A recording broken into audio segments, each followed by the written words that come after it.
Salmo 79. Hoje nós vamos estudar a lição 7.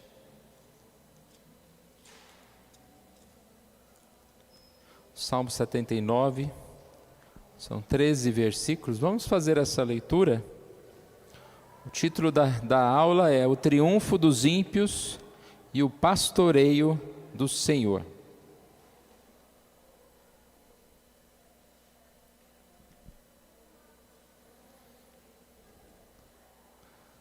Salmo 79, vamos ler responsivamente, de 1 a 13. Ó Deus, as nações invadiram a tua herança, profanaram o teu santo templo, reduziram Jerusalém a um montão de ruínas.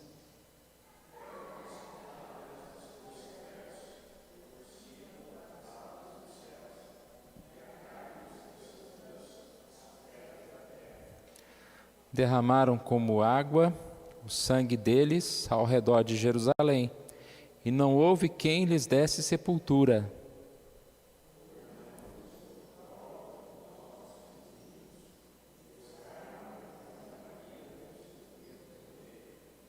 Até quando, Senhor? Será para sempre a tua ira? Arderá como fogo o teu zelo?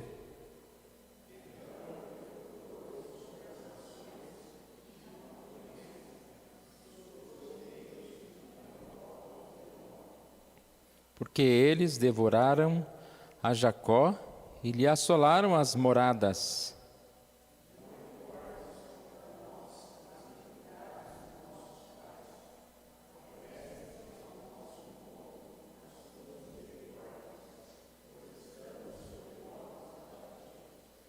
Assiste-nos, ó Deus, e Salvador nosso, pela glória do teu nome. Livra-nos e perdoa-nos os pecados por amor do teu nome.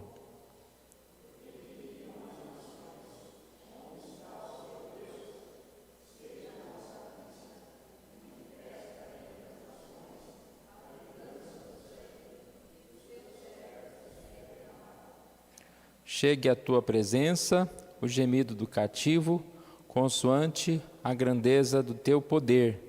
Preserva os sentenciados à morte.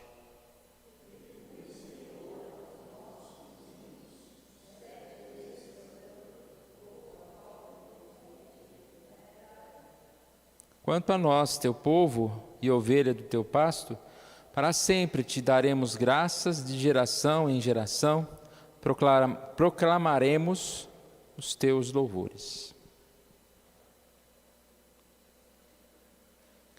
Percebemos que o tema da lição 7 está um pouco ligado à lição 8, tanto que faz parte desse mesmo período dos salmos que estão representados por um momento de lamento diante das preocupações. Lembra que nós falamos na semana passada?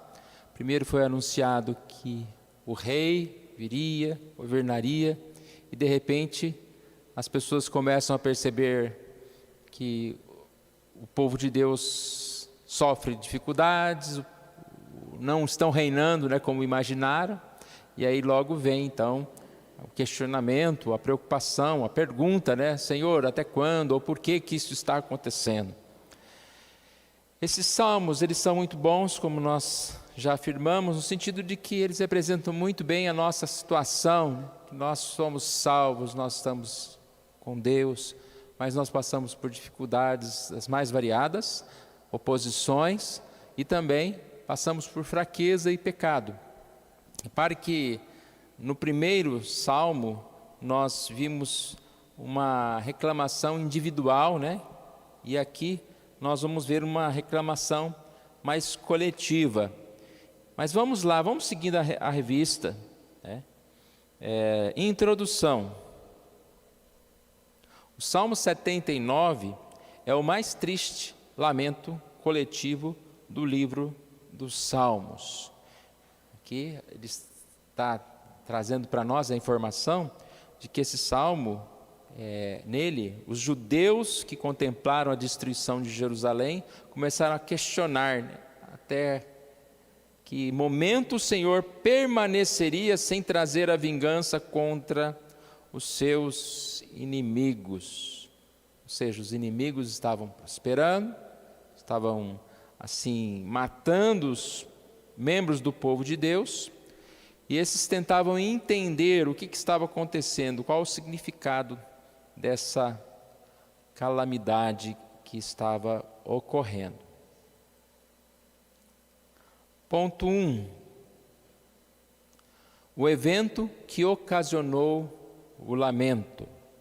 Então, o Salmo 79 começa com a sombria descrição da destruição de Jerusalém. Os versos de 1 a 4 aqui, principalmente, fala que profanaram o seu templo, reduziram Jerusalém a um montão de ruínas, fala de deram os cadáveres dos teus servos por cibo às aves. Embora seja uma linguagem poética, aqui é uma descrição muito horrenda, né?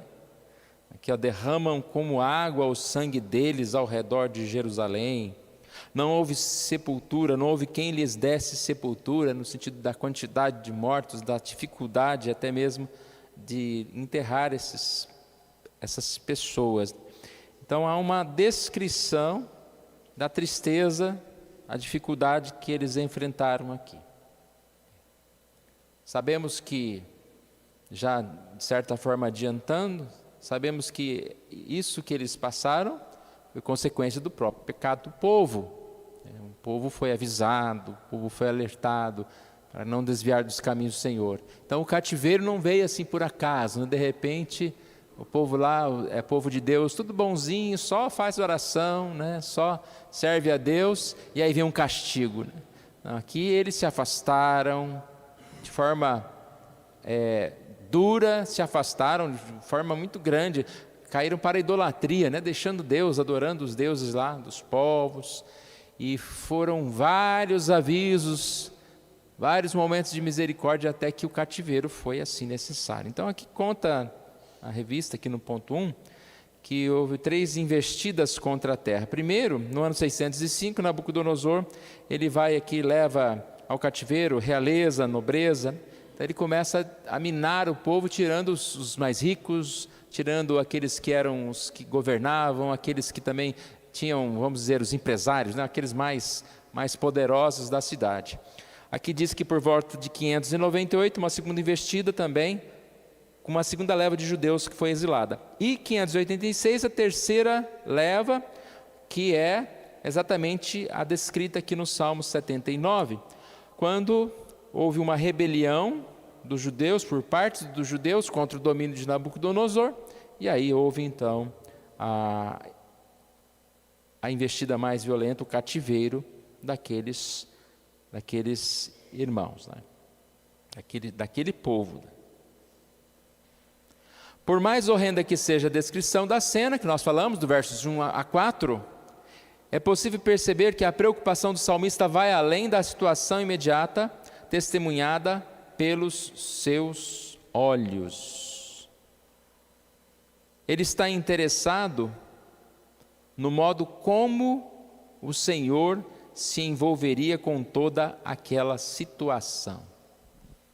Então vamos tentar fazer uma comparação aqui do Salmo 73, né? Isso, 73, quando Asaf, ele está vendo os ímpios prosperarem, e ele não só está reclamando porque os ímpios estão prosperando, mas o ponto principal lá era: e eu não tenho o mesmo tesouro, a mesma prosperidade? Eu que sou um homem justo não tenho a mesma prosperidade?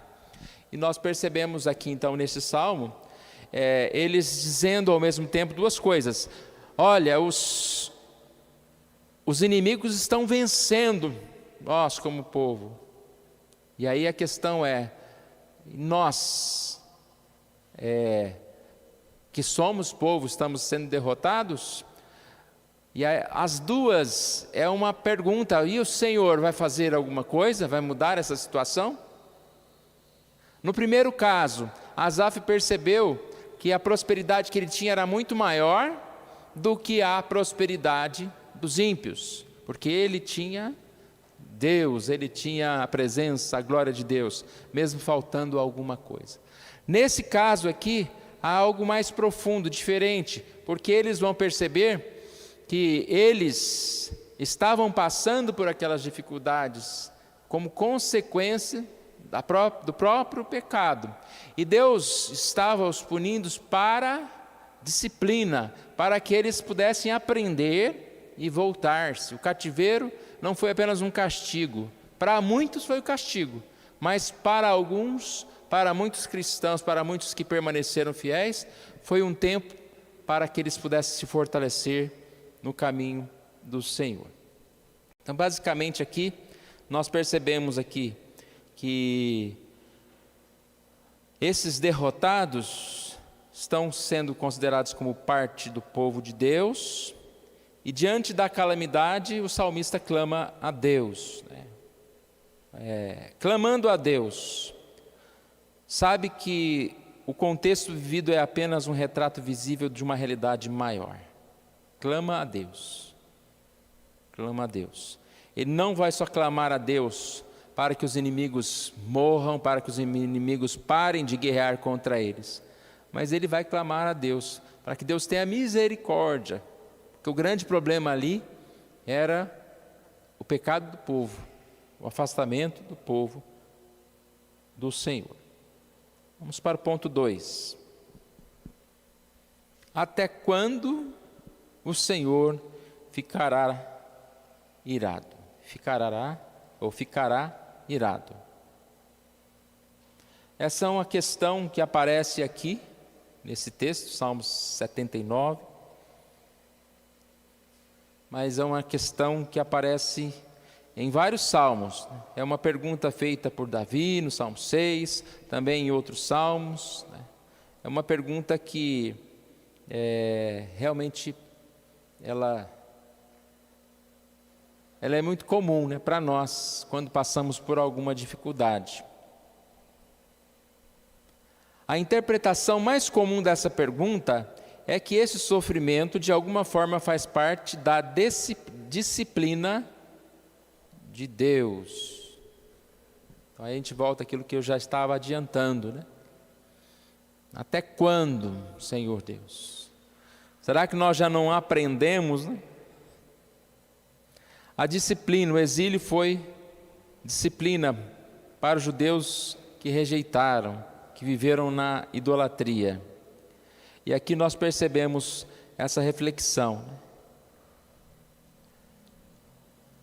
As pessoas estavam refletindo, acredito que estavam não só, talvez como Asaf, em um momento de fúria, desconhecendo o que estava acontecendo ali, meio que bravo com Deus, mas aqui você percebe que esse até quando já é um refletir com mais, digamos assim, com mais consciência do que estava acontecendo. Eu creio que nós, como povo de Deus, quando passamos por dificuldades, nós não vamos praguejar, nós não vamos culpar a Deus, nós não vamos dizer por que isso, ou até quando não é um porquê. Um até quando já aqui está relacionado a essa consciência, de que somos pecadores, de que nós passamos por aquilo porque nós merecemos, mas até quando? A esperança de ser resgatado, a esperança de ser transformado, essa é uma esperança que nós devemos ter no nosso coração, diante das situações que nós vivemos. Então aqui diz na revista, quando passamos no exílio, quando pensamos no exílio babilônico, certamente vem a ideia de disciplina de Deus sobre Judá, que a disciplina está presente. Os judeus rejeitaram os constantes alertas. Então nós percebemos aqui que eles provavelmente estavam compreendendo essa necessidade, de entender que já chegava o momento de que aquela ira de Deus viesse a cessar, para que eles pudessem viver mais em paz. Até quando o Senhor estará irado? Há uma clara expectativa de que esse período de disciplina chegue ao fim. Há uma expectativa de que esse período de disciplina chegue ao fim. Ponto 3. A expectativa de vingança contra os inimigos. Se o Senhor está irado contra o seu povo, por que o salmista continua a sua oração a partir do verso 6, pedindo para o Senhor punir as nações que não o conhecem? Um dos conceitos teológicos mais importantes relativos ao Antigo Testamento diz respeito ao que é conhecido como o remanescente de Israel. A nação de Israel, quando o seu povo foi tirado do Egito, foi separada pelo Senhor para ser uma nação exclusiva e um reino de sacerdotes. No entanto, o povo que inicialmente se comprometeu em guardar toda a lei e aliança do Senhor, revelou-se falho em seu compromisso. É que nós já falamos, né? Se voltaram-se contra outros deuses, se esqueceram do Senhor e por isso foram disciplinados. E aí ele vem falando desse remanescente. No entanto, nem todos os hebreus se desviaram. Então a expectativa de vingança contra o inimigo está relacionada a um povo que permaneceu fiel. Se você anda em pecado, se você anda afastado de Deus, você não pode perguntar até quando, Senhor, eu vou sofrer essas dificuldades, essas avarias, essas consequências.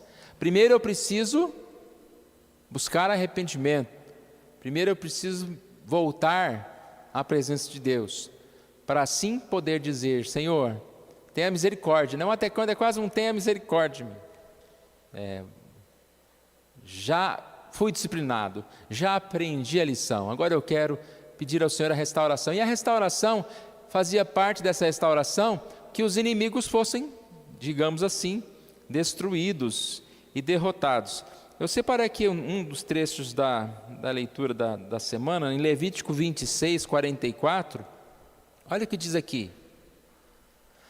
Apesar disso tudo, não os rejeitarei completamente, nem os desprezarei enquanto estiverem exilados na terra de seus inimigos.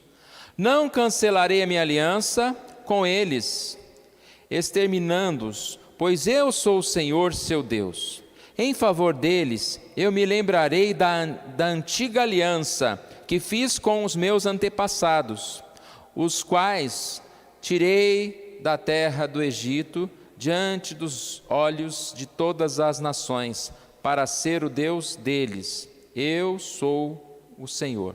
Apesar disso, então, verso 44, Levítico 26, 44, não os rejeitarei completamente, nem os desprezarei, enquanto estiverem exilados. Então, mesmo nessa situação aqui que nós lemos no Salmo 79, de perseguição, de morte, de dificuldades, o Senhor não os desamparou. O juízo vem sobre aquele que se afastou e que não se voltava para o Senhor. Mas entre esses sempre existiu o que a gente chama de remanescente. Quando as pessoas se desviam, sempre existe um grupo que permanece fiel. Só que esse povo que permaneceu fiel foi levado juntamente ao cativeiro, sofreu as dificuldades. Só que para a disciplina, para a correção, para o seu fortalecimento, a gente sempre fala, né, sobre as dificuldades como um ponto de fortalecimento das nossas vidas. E com certeza, como crentes, nós somos fortalecidos quando passamos por dificuldades. E aqui a graça que nós temos, a alegria que nós temos é essa aliança, né? O verso 45 que eu li há pouco diz: eu me lembrarei da antiga aliança que fiz com os meus antepassados. Eu me lembrarei da aliança. E eles estão aqui, então quando será, né? Nós queremos ser libertos, nós precisamos que a nossa vida seja restaurada, que estejamos novamente sentindo essa bondade do Senhor, esse cuidado do Senhor junto de nós, de uma forma mais intensa, mais firme. E aqui eu lembrei também da meditação que nós fizemos, né, hoje cedo. Até quando, né, o poste vai ficar caído ali, né? Ele está caído, mas ele está ligado, porque o Senhor lembrou-se da aliança e não permitiu que aquele momento de cativeiro, de perseguição, de até morte, fosse o fim para os seus filhos. E aí então sempre nós temos essa recordação, né, do cuidado do Senhor. Então ele está falando sobre remanescentes, citou Elias. Quando Elias se sentia sozinho, o Senhor o consolou falando que 7.000 não se dobraram seus joelhos a Baal. Ele olhava para o mundo e falava, está todo mundo pecando, eu já não adianta mais, né? Eu não está valendo nada eu servir ao Senhor, eu ser um profeta, as pessoas estão desviadas do seu caminho, né? Um líder espiritual pode cair nessa tentação de achar, né, que está pregando, não adianta nada, eu olho para as pessoas, está todo mundo aí, ninguém quer saber de Deus nada, né? Não é assim. Peraí, você não está enxergando, mas existem as pessoas firmes, fiéis, em todo lugar, estão permanecendo ali fiéis. E aí ele fala, aconteceu mesmo nos tempos de exílio, apesar da corrupção e idolatria generalizada, muitos permaneceram fiéis ao Senhor. Podemos mencionar Jeremias, Daniel, seus amigos, e aqui com certeza o grupo que compôs o Salmo 79 aqui, né? São pessoas que permaneceram fiéis. Então, este salmo, ao mesmo tempo que reconhece a justiça do Senhor em estar irado, é um clamor pela sua misericórdia. Eu acho interessante nesses momentos de desabafo, de chamada ao Senhor, né? Clamando ao Senhor, quase que mostrando para o Senhor que a situação está difícil, você percebe assim muito cuidado, muito amor por parte do salmista. Então não é um revoltado gritando aqui, Senhor, o que está acontecendo? Olha aqui, mataram os seus profetas aqui, tá? Não, é um povo que fala, não é um até quando, né, cobrando, mas é um até quando, Senhor, tenha misericórdia. E a forma de se falar muda tudo. É assim que nós devemos clamar ao Senhor, com humildade. Senhor, eu preciso dessa mudança, eu vejo as dificuldades, até quando, Senhor? Então eles clamam por misericórdia, eles reconhecem que estão sofrendo porque mereceram sofrer. Irmãos, quem de nós pode olhar para a vida, para as situações, para os problemas e dizer, está mais pesado do que eu mereço? Ninguém.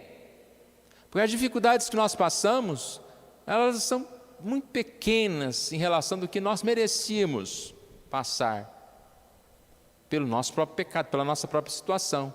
Então Deus tem sido misericordioso para conosco, mesmo passando nós por dificuldades, né? Com certeza.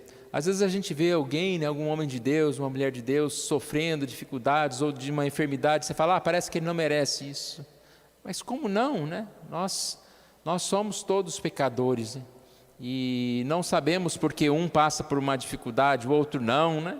Não sabemos, mas todos nós enfrentamos situações que fazem parte da nossa vida. E ninguém pode dizer, o Senhor está sendo pesado, né?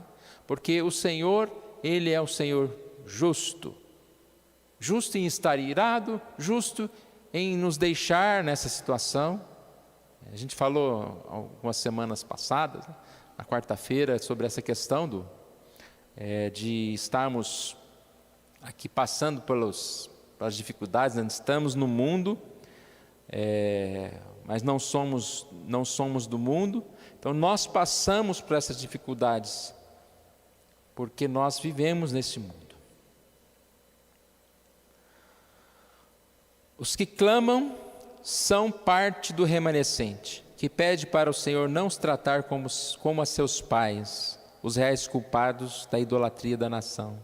Se a gente for pensar bem, né?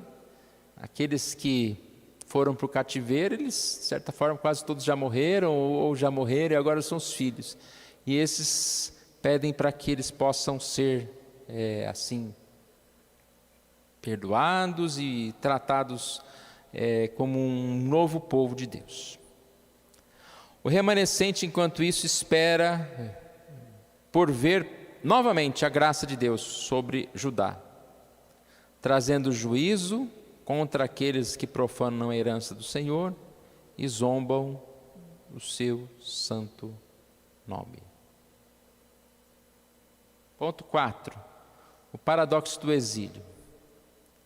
Paradoxo é a palavra que significa uma aparente contradição ou coisas que são aparentemente contrárias, né? Então a questão aqui é a seguinte: por que Deus trouxe o exílio sobre o seu povo, se isso também seria uma afronta contra ele e sua herança? Então o texto diz aqui que se o povo está sofrendo, o inimigo está, digamos assim, podendo festejar. Salmo 79, 10 diz: por que diriam as nações, onde está o seu Deus? O povo pode dizer para aqueles que estão ali sofrendo: ué, mas cadê o Deus de vocês? É um Deus fraco que não pode livrá-los? Então, quando o povo de Deus está sofrendo, nós entendemos que eles estão sendo disciplinados, nós entendemos que a culpa é por aquilo que eles realmente fizeram, mas ali ainda estava o povo de Deus, e de certa forma vamos dizer que o nome de Deus estava sendo profanado, estava sendo ali menosprezado. Então, ele chama de paradoxo do exílio, e aí a gente vai perceber que Deus permite que isso aconteça. Ao possibilitar que as nações zombem de si mesmo e de seu povo, que o Senhor revela um dos principais aspectos da sua misericórdia. Disciplina o seu povo, movido por amor, mas não sem assumir um custo para si mesmo. O custo para si mesmo. Deus está mais preocupado em agir com amor, com misericórdia, mesmo que isso represente um custo para si mesmo. Deus não é igual a gente. Eu não vou me associar com essa pessoa porque ela não é tão boa como eu mereço ser, né? Eu gosto de andar do lado de gente que é da lá para cima, né? Deus se associa conosco, mas para nos exaltar. E nós sabemos que no momento certo, aqueles que blasfemam contra Deus, aqueles que menosprezam os cristãos, eles serão penalizados. Sabemos que a Babilônia sofreu muito mais depois. Ai daquele que trai o Senhor, como um Judas, né? Depois vai sofrer as consequências daquilo que fez. Então aí está a frase: Deus amou, né? Deus amou tanto o seu povo que preferiu entregá-lo temporariamente, por 70 anos, às mãos dos inimigos, do que deixá-lo perecer para sempre longe dele. Então o Senhor colocou, permitiu, mas sempre esteve ao seu lado, como essa passagem que eu li aqui, né, de Levítico, que muito bem expressa, né? Não os rejeitei completamente, nem desprezei, enquanto estiverem exilados na terra de seus inimigos. E não cancelarei a minha aliança com eles, exterminando-os, pois eu sou o Senhor seu Deus. Me lembrarei da antiga aliança. Irmãos, essa mensagem, muitas vezes parece que ela facilita a comodidade, né? Então eu posso viver no pecado, posso viver afastado de Deus, porque Deus nunca vai me abandonar, né? Eu fui ligado uma vez, não vai ser desligado. Claro que nunca essa é a ideia. É mais a ideia para que nós estejamos nunca desanimando, desistindo, por passarmos pelas dificuldades. Ou seja, se já caiu na dificuldade, né? Não desista. Então não é uma oportunidade para a gente cair na dificuldade, entenderam? É uma questão mais para que nós sejamos lembrando que o Senhor está sempre ao nosso lado, cuidando de nós, a partir da dificuldade que nós enfrentamos, ou seja, do afastamento que nós enfrentamos, ou que nós sentimos esse afastamento, né?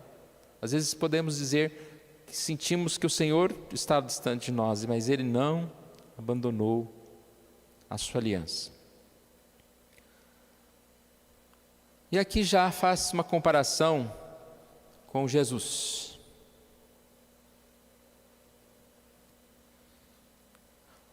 O Senhor colocou ao nosso lado, ou ao seu lado, né, fala do povo lá, mesmo se isso custasse, entre as nações afronta contra o seu nome.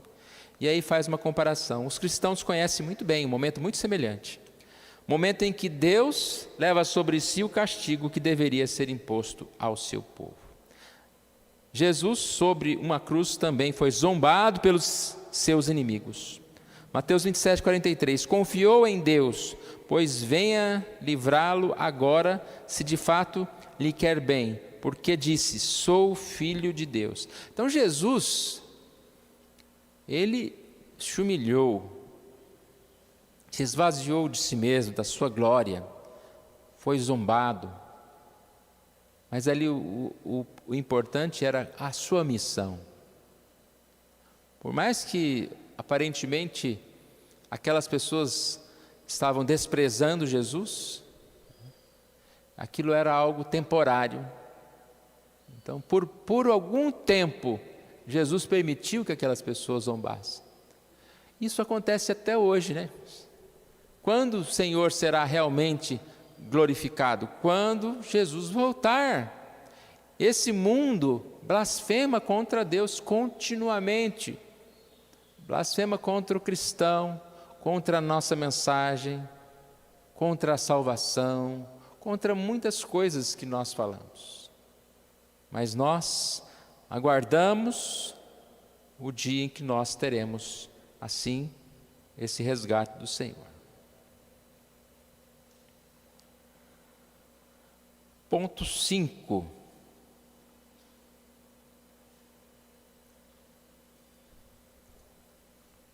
Ponto 5 já é mais um pouquinho uma conclusão. Se alguém quiser nos ajudar aqui, para a gente já chegando no ponto 5, fique à vontade, tem um microfone aqui. Alguém quiser falar, tá? É só levantar a mão aí, né, Zenas? Cara dele. Fique à vontade.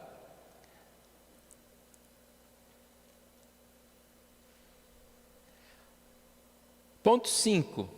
O que será de Israel sem Davi?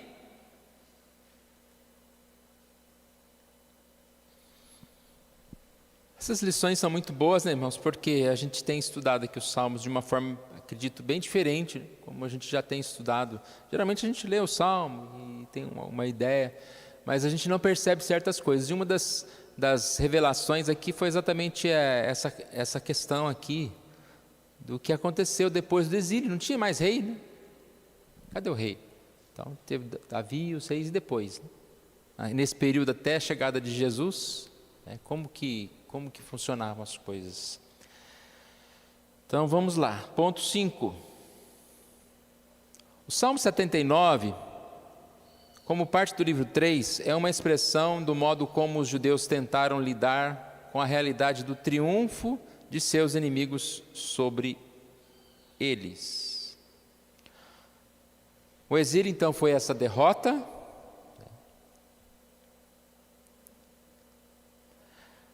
Vou ler aqui. O exílio foi a maior derrota possível para esta nação. Porém, seus efeitos não foram sentidos apenas durante as invasões babilônicas ou nos 70 anos de cativeiro que se seguiram. Mesmo após o retorno, ao menos um aspecto do passado de Judá permaneceu ausente por ocasião do domínio persa. Não havia sobre eles um rei da casa de Davi. Então a monarquia não existia mais. Judá não era mais uma nação independente. E aí a pergunta que provavelmente se fazia era: o que será de nós sem Davi e seus descendentes? Como nós seremos guiados? Como nós seremos amparados? Essa figura do rei era muito importante. Era esse representante de Deus para eles. E nós percebemos aqui então que, apesar dessa descrição de calamidade, de dificuldade, nós vemos no Salmo 79 digamos assim, um tom positivo. Não termina com lamento. Eu gosto muito dos salmos, que até mesmo aquele salmo que começa bem pessimista lá no início, digamos assim, no final tem graças te darei para sempre. Tem alguma palavra assim que mostra que o salmista encontrou consolo. E esse salmo termina aqui no verso 13 dizendo: quanto a nós, teu povo e ovelhas de teu pasto, para sempre te daremos graças, de geração em geração proclamaremos os teus louvores. Você observou alguma coisa aqui interessante? Quem é o rei agora? Quanto a nós, teu povo, quando ele diz ovelha de teu pasto, ele está falando que o Senhor é o pastor. E aqui há mais evidências a respeito disso. Por exemplo, os dois salmos anteriores, 77 e 20, termina da seguinte forma aqui, o Salmo 77. O teu povo tu constituíste como rebanho pelas mãos de Moisés e de Arão. Então aqui a ideia é Moisés e Arão. Também no 78, 78 é um salmo grande, hein? Salmo 78, 70 a 72. Também escolheu a Davi, seu servo, e o tomou dos redis das ovelhas, tirou do cuidado das ovelhas e suas crias, para ser o quê? O pastor de Jacó, seu povo, e de Israel, sua herança. E ele os apacentou constantemente, a integridade de seu coração, e os dirigiu com mãos precavidas. Então no Salmo 77, 78 a gente encontrou Moisés, Arão, Davi. Esses foram o quê? Os pastores de Israel. E no Salmo 79 que nós lemos agora, verso 13 diz: nós somos o teu povo e ovelhas do teu pasto. E como que começa o Salmo 80? No verso 1: dá ouvidos, ó pastor de Israel, tu que conduzes a José como um rebanho, que tu estás entronizado acima dos querubins, mostra o teu esplendor. Dá ouvidos, ó pastor de Israel. É claro que Deus sempre foi o pastor, né, irmãos? Desde Gênesis, quando Davi era o pastor, Deus era o pastor. Mas aqui há já um chamado direto do povo a Deus como o pastor. É uma expressão. Então, se nós falamos aqui que eles provavelmente estariam sem pastor, ou seja, o que será de Israel sem Davi? Nós encontramos a resposta, que sem Davi eles têm o Senhor como pastor. O que será de nós sem Davi, seus descendentes? A resposta está no 13. Quanto a nós, somos teu povo e ovelhas do teu pasto. Então é uma questão aqui interessante para nós, Ou seja, no coração deles não estava nem a desesperança e nem a confiança em si mesmo, mas a esperança de melhores tempos, de melhores dias. Por quê? Porque enxergava o Senhor cuidando do povo, apesar de não haver mais nenhuma monarquia, nenhum outro povo. Como nós vivemos, irmãos, não há diferença, né? Hoje nós vivemos também as dificuldades, muitas vezes sofremos consequências do nosso pecado. Deus tem sido misericordioso, nos dá muitos avisos, mas às vezes nós nos afastamos do Senhor. E nós podemos clamar como estes salmistas: Senhor, tenha misericórdia de nós, restaura o teu povo. A própria igreja, né? A igreja que muitas vezes sofre com o mundo se afastando cada vez mais e com igrejas que cada vez mais parecem com o mundo. Clamamos ao Senhor: até quando, Senhor? Venha sobre nós, para que nós possamos ser uma igreja verdadeira. Fala, seja o nosso pastor, cuide de nós. A lição que diz que, infelizmente, quando Jesus nasceu,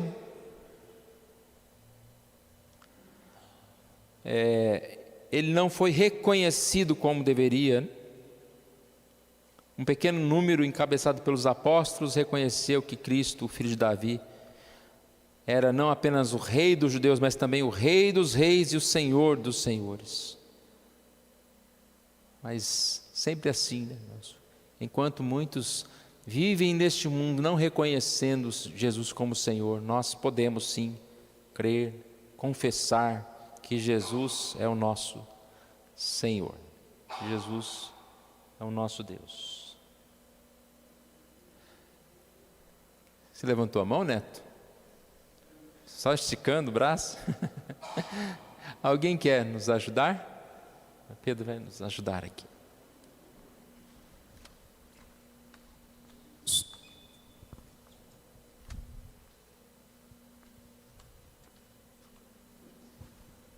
Só mesmo para a gente participar, né, colaborar aqui com o estudo. Eu creio que está bastante claro para nós aqui, mas me chamou bastante a atenção aqui já ainda no primeiro ponto, que fala do evento que ocasionou o lamento. E nós vemos aqui que foram 3 investidas, né, contra aquele povo, e cada vez parece que foi ficando mais difícil, né? A gente vê no relato, né, bíblico, que as coisas foram ficando mais difíceis, usando a palavra, o circo foi se apertando cada vez mais, foi ficando mais difícil, as dificuldades foram aparecendo, até que fala das mortes, né? Muitas mortes. E nós, como já foi falado, a lição explica muito bem também, que Deus pesou a mão por causa do povo desobedecer, né? Foi um castigo de Deus. Eu vejo assim que nós como ser humano, nós temos uma dificuldade, eu creio que todo mundo tem uma dificuldade para ver e reconhecer as dificuldades como uma disciplina de Deus, né? Nem sempre a gente reconhece. E como a lição deixou muito bem claro, que a disciplina ela visa um bem, né? Um bem maior. A disciplina ela visa não fazer com que com o filho se distancie, mas com que o filho seja chegado perto, trazido para perto. Então, nós temos que olhar com muito carinho a situação. E eu creio que nós temos que olhar para dentro de nós, não olhar... Esse é um outro lado que eu gostaria também de estar compartilhando, de não olhar para a vida do outro, né? Está acontecendo tal coisa, porque será que não está cometendo pecado? O que será que é? Mas quando acontece com a gente está assim, eu creio que cada um sente na pele os momentos. Os bons talvez a gente não perceba tanto, mas os momentos ruins da nossa vida que nós passamos, que não são assim, tempos longos, né? Porque senão ninguém sobreviveria, mas naqueles momentos curtos, aqueles puxãozinhos de orelha, né? E muitas vezes a gente não percebe que é Deus que está chamando. Deus está querendo cuidar da gente. Eu estou usando essa palavra para a gente refletir, cada um refletir para si, não olhar para a vida do outro. Da igreja, a gente costuma dizer, né, assim, de uma maneira geral, está acontecendo isso na igreja. E se esquece, né, daquela palavra que a igreja, quem é? Somos nós. Então, de repente, o que está acontecendo na igreja? Está acontecendo tal isso, está acontecendo aquilo.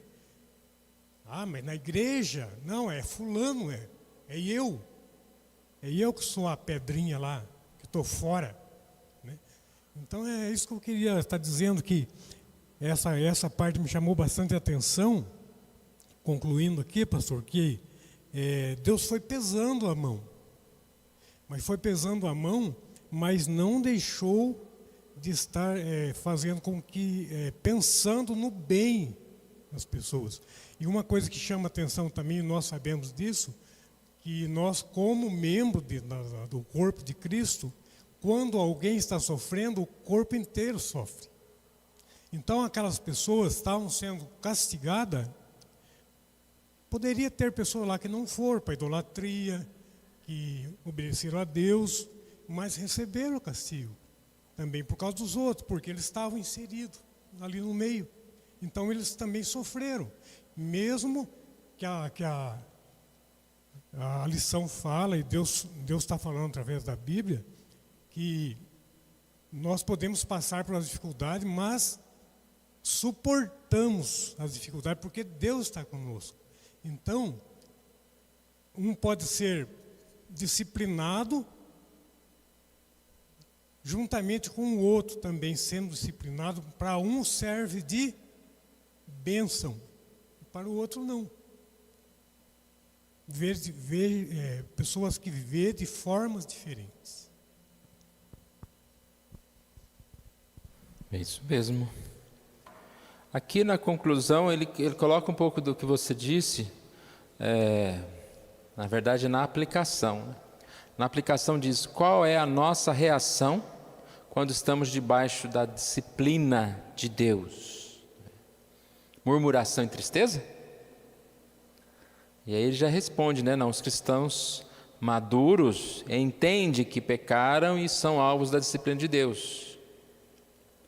Muitas vezes por meio do governo da igreja, isso é um motivo para reconhecerem que o Senhor está cuidando deles. Então, quando passamos por disciplina de Deus, não é para murmurar, só para entristecer. A gente falou bastante aqui, né, que o até quando não era um até quando rebelde, reclamando, mas era uma busca, um reconhecimento de que Deus estava pesando a mão sobre eles, porque eles realmente passaram, mereceram aquilo, e Deus cobrando deles para a disciplina. E aqui ele traz essa questão da igreja também, né? A igreja, ela precisa ter um governo que olha para os membros da igreja, no sentido de, muitas vezes, chamar a atenção. E quando um líder chama a atenção de alguém, ou disciplina alguém da igreja, isso não é perseguição, isso é cuidado. E quando eu ou você, se nós tivermos que passar por essa disciplina, no lugar de ficarmos tristes, reclamando, dizendo que fomos injustiçados, aqui ele diz, é um momento para reconhecer que o Senhor está cuidando de Deus. Isso aqui é muito difícil, irmãos. Muitas vezes uma pessoa disciplinada, ela sai da igreja e fala, que não volto nunca mais para essa igreja. Ou seja, não reconhece que aquela disciplina de uma igreja ou de um conselho, ela vem do Senhor.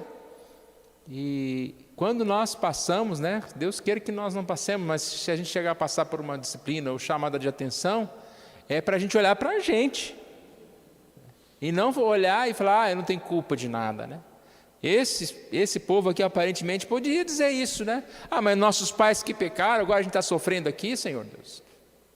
Mas eles sabiam que aquilo também estava servindo para eles, e eles iriam crescer e poderiam assim voltar à eterna paz, né? A paz completa.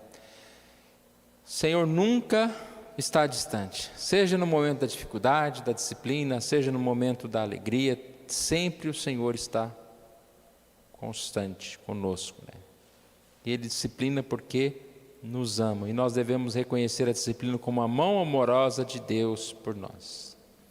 Aqui na conclusão, né, voltando um pouquinho aqui na revista, conclusão, o livro 3 continua, por meio do Salmo 79, a lidar com a realidade do exílio. Foi esse um período difícil, muito difícil para o povo de Deus, pois o Senhor estava irado. Porém, mesmo enquanto aguardava a manifestação da bondade de Deus, o salmista reconhecia que o Senhor os estava pastoreando por meio de uma disciplina que visava a sua restauração. Então, esse é o contexto, né? Sempre o pastor está presente, sempre Deus está pastoreando a nossa vida, em todo o tempo.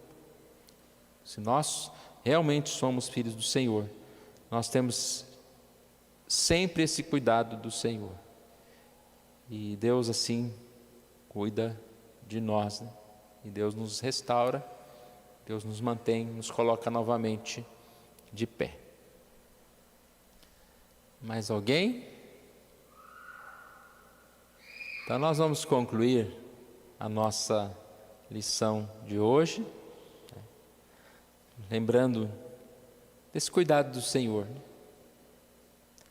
Nós temos o bem mais precioso que é a presença do Senhor. Isso foi demonstrado no Salmo 73 como no Salmo 79. Se os ímpios prosperam e nós sentimos e passamos por dificuldades, isso não é nada, porque a prosperidade do ímpio é uma prosperidade vazia, uma prosperidade que não vale nada. Os tesouros que se decompõem rapidamente. Mas nós temos Jesus, que é o maior tesouro. Se os ímpios estão vencendo as batalhas, estão nos oprimindo por alguma situação, nós temos no Senhor, na companhia do Senhor, muito mais. Melhor ter a aprovação do Senhor do que a aprovação do mundo. Melhor estar sendo chamado de filho do Senhor do que ter esses reinos desse mundo. Então, por isso que o tema é bem oportuno também, é o triunfo dos inimigos e o pastoreio do Senhor. Os inimigos podem triunfar, enquanto Jesus não voltar, em muitas situações os inimigos vão triunfar. A gente não quer um céu aqui na terra, os crentes mandando em tudo, a gente sendo bem reconhecido, né? Que os ímpios venham e abram lá as portas lá da televisão para nós, todo mundo querendo que a gente seja o mais importante. Não, a gente quer servir a Deus, e às vezes para isso nós vamos passar por dificuldades.